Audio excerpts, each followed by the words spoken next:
you were like, ooh, mind games. And just before you and I clicked record, we rewatched that main event. I'm excited to talk about this one today, Bruce. Me too. Okay, good talk. So we're coming off SummerSlam 96 with Shawn Michaels. Of course, we've covered that in the archives over at somethingtowrestle.com.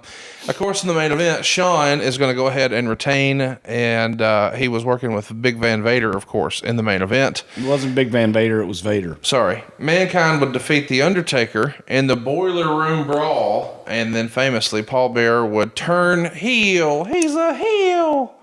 And join Mankind, breaking up that long-term relationship he had with The Undertaker.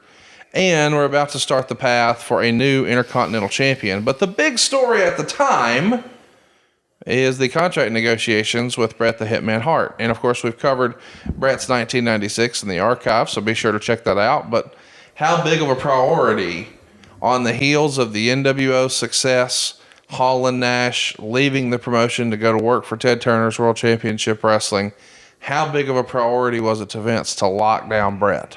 I think it was pretty much a priority because it was coming up, and I know that Vince wanted Bret to stay. September 14th, Shane is married to Marissa. Boy, two titans right here, literally. You talk about families.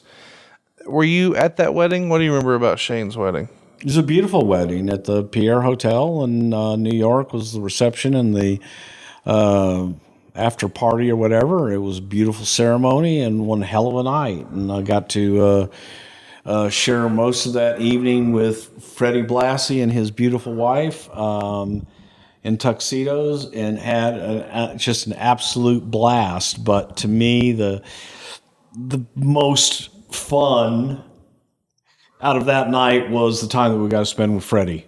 And it's Freddie's always fun to be around. Oh, what a guy like Freddie, we've heard, other quote unquote old timers would somehow have nicknames for Vince, like Caesar.